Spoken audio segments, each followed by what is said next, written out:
बड़ी खबर इस वक्त लॉरेंस बिश्नोई गैंग को लेकर सामने आ रही है। कनाडा की सरकार ने अब एक बड़ा फैसला लिया है। कनाडा ने बिश्नोई गैंग को आतंकी संगठन घोषित कर दिया है।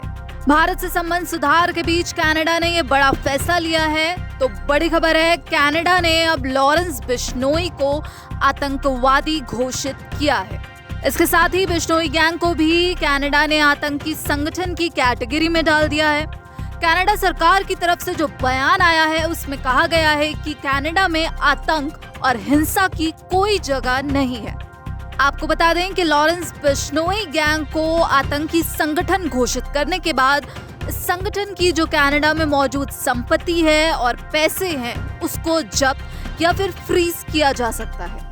वहीं कनाडाई सरकार ने कहा है कि ये गिरोह भारत में है और इसका नेता जो है वो जेल में रहते हुए मोबाइल से अपराध करता है।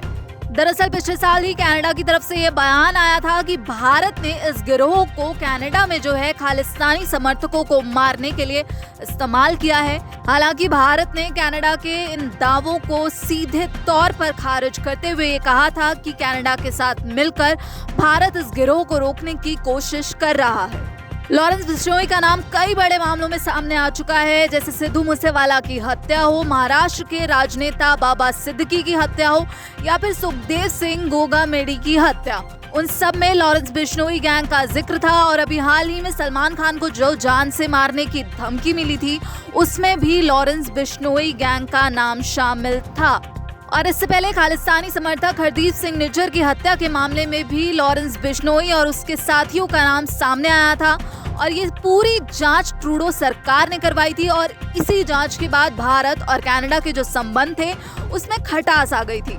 कनाडा सरकार ने भारत पर लॉरेंस गैंग के जरिए कनाडा में नागरिकों की हत्या करवाने का भी आरोप लगाया था, लेकिन हाल ही में मार्क कार्नी के पीएम बनने के बाद से ही भारत और कनाडा के जो रिश्ते हैं उसमें राजनयिक संबंधों में सुधार देखने को मिला है। लेकिन इसी बीच अब बिश्नोई गैंग को आतंकवादी घोषित कर दिया गया है।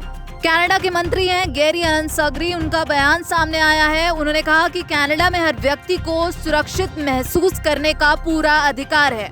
उन्होंने कहा बिश्नोई गैंग ने कुछ समुदायों को डराने और आतंक को फैलाने का काम किया है और अब इस एक्शन से हमें उनके अपराध रोकने में मदद मिलेगी।